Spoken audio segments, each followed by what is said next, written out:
देखिए, इकोसिस्टम और इकोलॉजी का चैप्टर बहुत इम्पॉर्टेंट है। आगे बढ़ने से पहले मैं ये बात जानता हूँ कि हम इसे क्लास में कर चुके हैं, लेकिन वो कन्विक्शन वाला सेटिस्फैक्शन नहीं आया। तो मैं कुछ क्वेश्चंस आपको दिखाना चाहता हूँ और फिर पहले 3 चैप्टर पूरे होने के बाद मैं चाहता हूँ कि आप ये क्वेश्चंस दोबारा सॉल्व करें।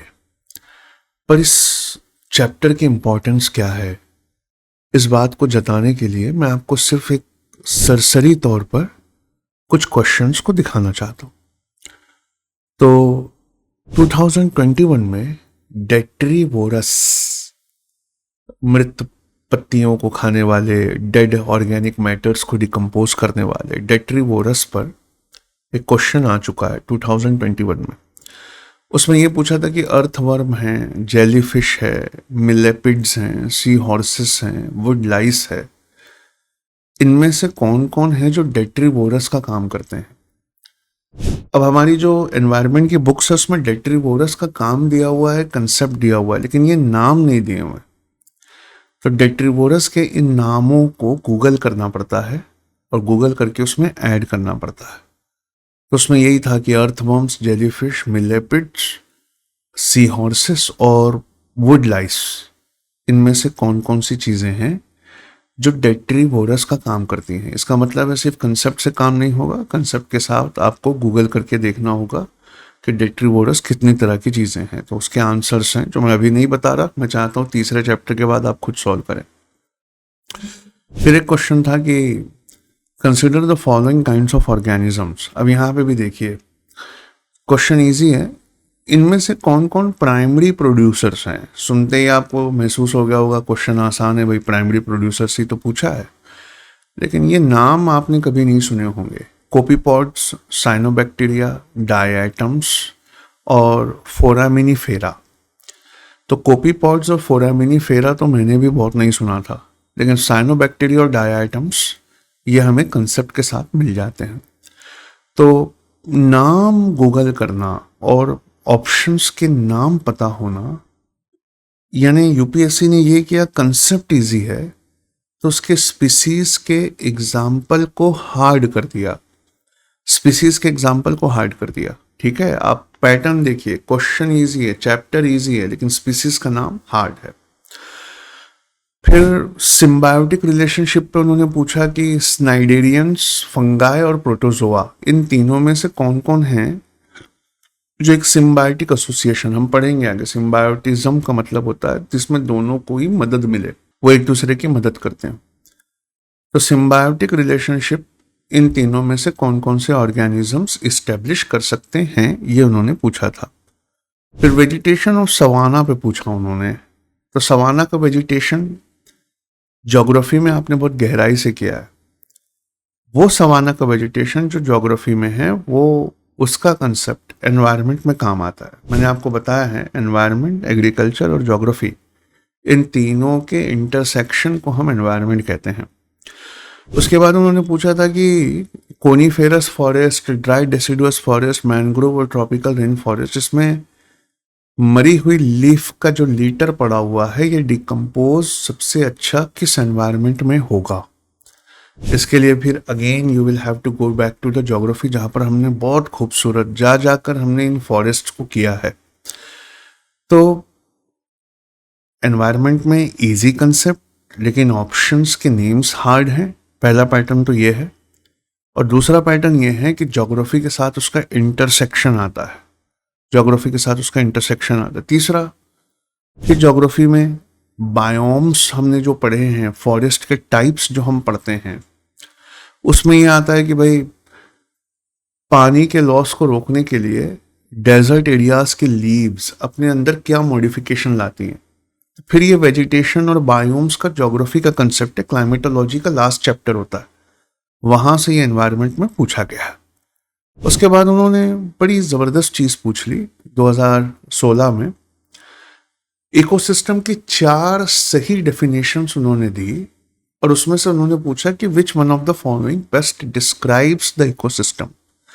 इन चारों में से इकोसिस्टम को बेस्ट कौन डिस्क्राइब करता है। इसका मतलब ऐसे पढ़ना नहीं है हम जैसे पढ़ते हैं कन्विक्शन वाला, उस कन्विक्शन वाले के पढ़ाई के साथ ये भी ज़रूरी है कि सिर्फ पढ़ना नहीं है, बल्कि उस सेंटेंस को बिल्कुल सही मार्क करना है और उसका बेस्ट डिस्क्रिप्शन याद रखना है।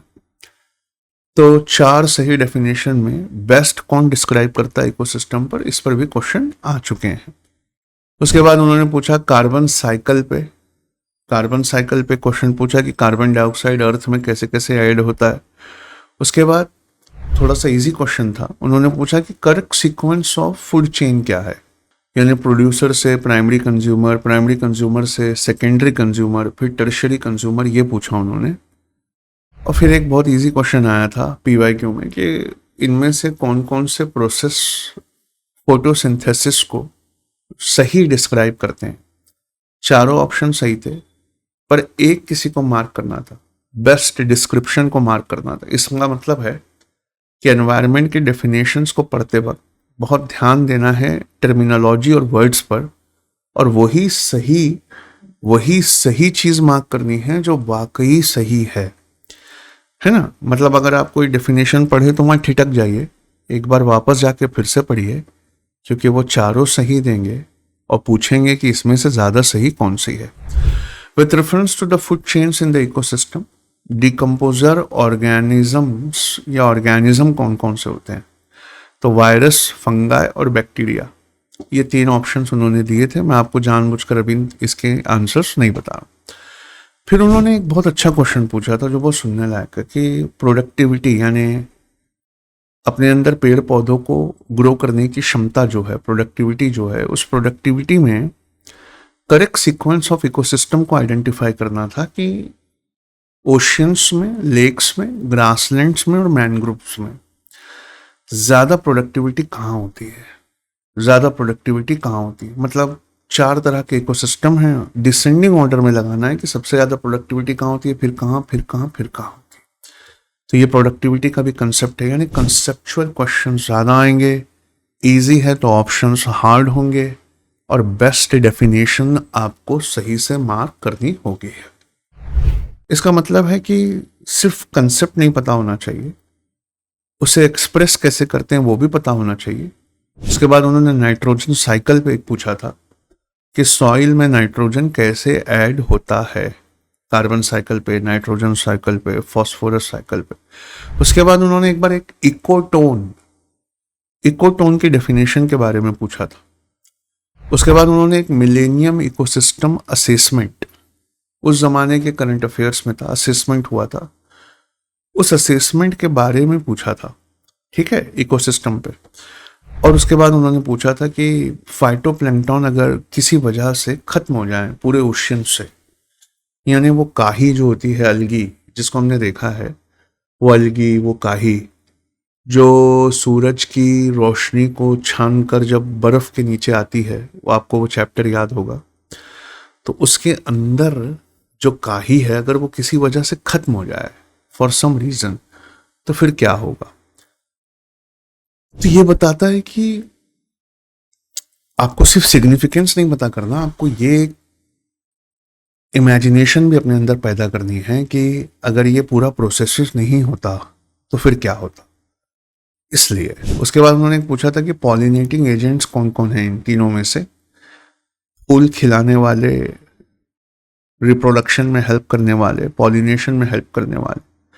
तो बैट, बी और बर्ड के बारे में उन्होंने पूछा था। आपके सामने सिर्फ अकेले ये डिफिकल्टी नहीं है, ये डिफिकल्टी सबके सामने है।